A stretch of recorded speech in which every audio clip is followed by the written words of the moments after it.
पुसद शहरात अवैध शस्त्र बाळगणाऱ्यावर कारवाई, गावठी देशी कट्टा हस्तगत। दिनांक 14 जानेवारी 2025 रोजी उपविभागीय पोलीस अधिकारी तथा सहाय्यक पोलीस अधीक्षक यांच्या आदेशाने महिला पोलीस हवालदार मनीषा वाघमारे, नायब पोलीस कॉन्स्टेबल प्रशांत स्थूल, पोलीस स्टेशन पुसद शहर तसेच पोलीस कॉन्स्टेबल नरेश नरवाडे, सौरभ लोखंडे, पराग गिरणारे, महिला पोलीस कॉन्स्टेबल कल्पना रबडे, उपविभागीय पोलीस कार्यालय पुसद हे पुसद शहरामध्ये अवैध धंद्यावर व पतंगाचे नायलॉन मांजावर कार्यवाही करण्याकामी पेट्रोलिंग करीत असताना अंदाजे 12 वाजताचे सुमारास गुप्त माहिती मिळाली की छत्रपती शिवाजी वॉर्डमधील यवतमाळ जिल्हा परिषद कर्मचारी सहकारी पतसंस्था समोरील रोडवर एक इसम केसरी रंगाचे शर्ट व काळा पॅन्ट घालून असलेला अवैधरित्या गावठी बनावटीचा देशी पिस्तल, देशी कट्टा बाळगून फिरत आहे।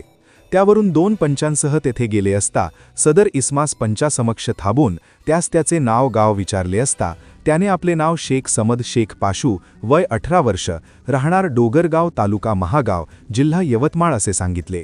त्याची पंचासमक्ष अंगझडती घेतली असता त्याच्या कमरेला खोसून असलेला एक गावठी बनावटीचा देशी पिस्तल, देशी कट्टा, किंमत अंदाजे 10,000 रुपयांचा अवैधरित्या बाळगून असलेला मिळून आला।